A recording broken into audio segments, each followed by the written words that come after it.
ആദിക്കാട്ടുകുളങ്ങരയിൽ കരിയോയിൽ കലർന്ന oil ഫിൽറ്ററുകൾ, plastic എന്നിവ സ്വകാര്യ വ്യക്തിയുടെ പുരയിടത്തിൽ ഇറക്കിയിടുന്നതിനെതിരെ നാട്ടുകാർ രംഗത്ത്.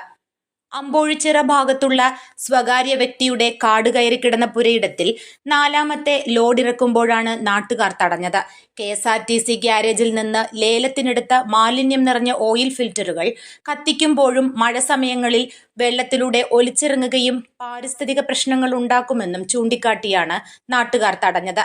വിവരമറിഞ്ഞ് ഗ്രാമപഞ്ചായത്ത് അംഗങ്ങളായ M. ബൈജു, രതിദേവി, ഗ്രാമപഞ്ചായത്ത് secretary Anilkumar, health inspector Naseer എന്നിവരും രാഷ്ട്രീയ പാർട്ടി പ്രവർത്തകരും നൂറനാട് പോലീസും സ്ഥലത്തെത്തി. അത് കൊണ്ടുവന്ന ടിപ്പർ പോലീസ് കസ്റ്റഡിയിലെടുത്തു. പോലീസ് ഇടപെടലിനെ തുടർന്ന് ഇവ കൊണ്ടുവന്ന ആളിന്റെ വീട്ടിലേക്ക് തന്നെ മാറ്റിക്കൊണ്ടിരിക്കുകയാണ്. News bureau, Adoor.